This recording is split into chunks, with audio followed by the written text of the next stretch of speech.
안녕하세요. 이상큐브입니다. 어제인 23일 사상 최대의 국산 무기 프로젝트인 한국형 전투기 KF-X가 마무리 조립에 들어간 사진을 입수했으며 정부가 인도네시아를 배제하고 이 사업을 독자 추진하는 방안을 검토 중인 사실도 확인되었다고 국내 언론 매체가 보도했습니다.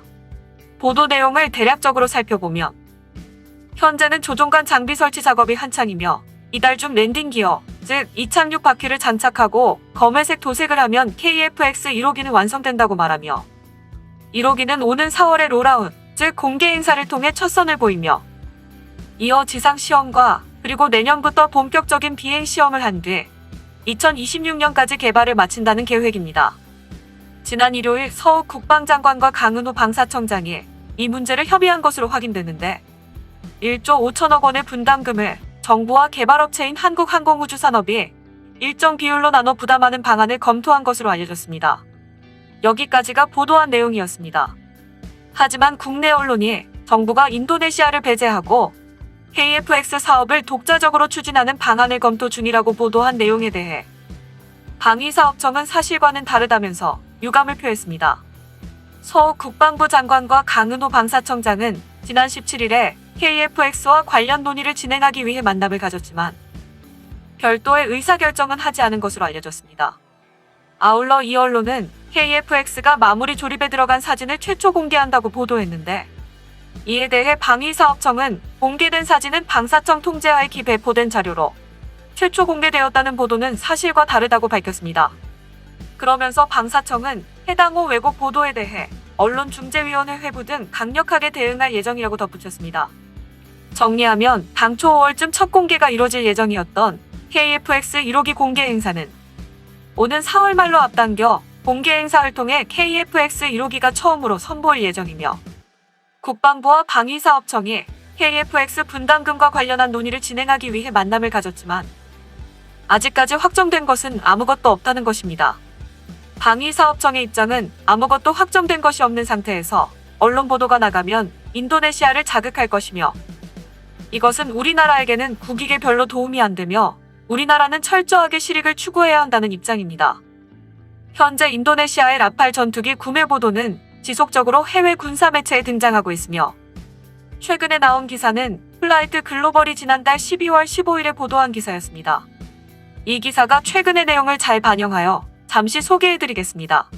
이 기사는 인도네시아가 라팔을 구입하려는 이유를 중국의 부상과 프라보어 인도네시아 국방장관의 대권 욕심으로 분석했습니다. 인도네시아의 군사 문제 전문가인 나탈리 삼비는 플라이트 글로벌과의 인터뷰에서 인도네시아가 새로운 전투기를 구입하려는 것은 광범위한 지정학적 우려 때문이라고 밝혔습니다. 그는 1990년대와 2000년대는 이 지역이 상대적으로 온화한 환경이었다고 말했습니다. 하지만 중국의 부상으로 남중국해는 강력한 경쟁의 새로운 시대로 돌입했습니다. 2019년에 인도네시아는 나투나 제도 근처의 영해에 중국 선박의 존재에 대해 공식적으로 항의했다라고 말하며 중국이 2019년 12월부터 인도네시아의 배타적 경제 수역에 대한 해상 침공은 나투나섬 주변의 해상 취약성에 대해 인도네시아의 불안을 확실히 불러일으켰다고 밝혔습니다. 현재 인도네시아는 미국과 러시아의 전투기를 가지고 있습니다. 미국 로키드 마틴의 F-16 32대와 수호이 27 전투기 5대, 그리고 11대의 수호이 30MK2로 구성된 48대의 전투기를 보유 중입니다. 9대의 F-16A 비전투기는 현재 업그레이드를 진행 중에 있으며 이 업그레이드로 항공기 수명을 4,000시간에서 8,000시간으로 연장하고 항전 및 레이더를 업데이트할 것입니다. 최근 몇 년간 인도네시아와 미국의 관계는 좋았지만 미국은 1999년부터 2005년까지 동티모르에 대한 인권 침해로 인도네시아의 무기 금수 조치를 취했습니다. 하지만 미국의 무기 금수 조치는 인도네시아가 러시아의 수호이 35를 구매할 경우 적대 세력에 대한 대응법이 가해질 수 있어 향후 전투기 구매에 대한 인도네시아의 생각에 영향을 미쳤습니다. 인도네시아의 군사 문제 전문가인 나탈리 삼비는 자카르타는 비동맹 정책에도 불구하고 1990년대 후반에 미국의 금수 조치로 인해 전투기 공급에 애를 먹었습니다라고 밝히며 이어서 그는 그렇긴 하지만 공급업체 다양화 정책은 자체적인 과제를 안고 있습니다. 국방부는 예비 부품은 말할 것도 없고 국적이 다른 전투기에 대한 정비와 기술자의 훈련을 지원해야 했는데 이는 매우 비효율적이고 비용이 많이 들 수밖에 없습니다라고 말했습니다. 때문에 인도네시아가 프랑스로부터 라팔을 구입하게 되면 현대적인 전투기를 도입할 수 있으며 전투기 공급업체 다양화 정책에서 애를 먹었던 문제들을 없앨 수 있습니다. 인도네시아 입장에서는 또한 미국 정치인들의 변덕에 의해 야기되었던 혼란을 예방할 수 있습니다.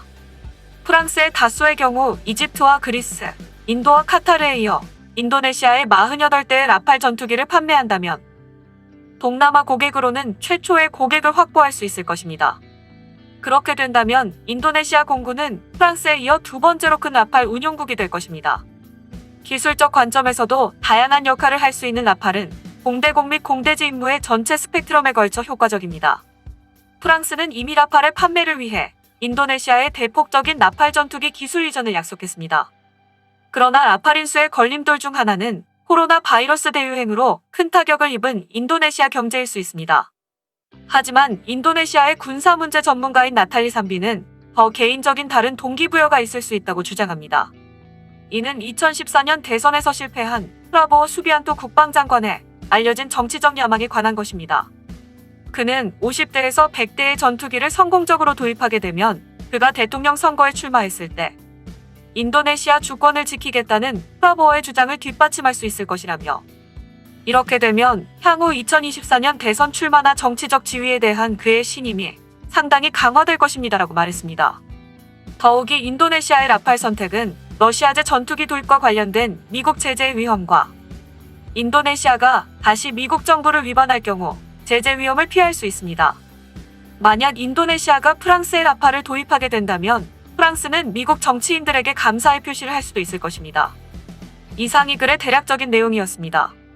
플라이트 글로벌지의 보도는 인도네시아의 군사 전문가의 인터뷰를 실어 비교적 인도네시아의 상황을 알 수 있었습니다.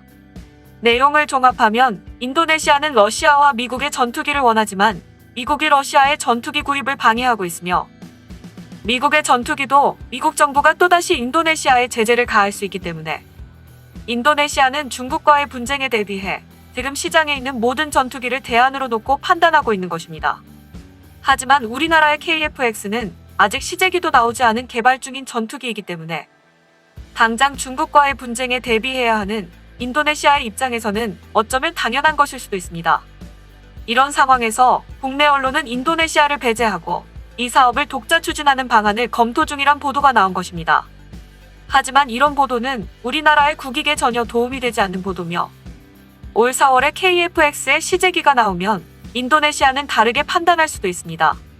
어쩌면 지금까지 분담금을 납부하지 않는 것도 KF-X의 시제기를 보고 판단하겠다는 인도네시아 정부의 의중이 아닌가 생각됩니다. 이상 마치겠습니다. 시청해주셔서 고맙습니다. 이상큐브였습니다.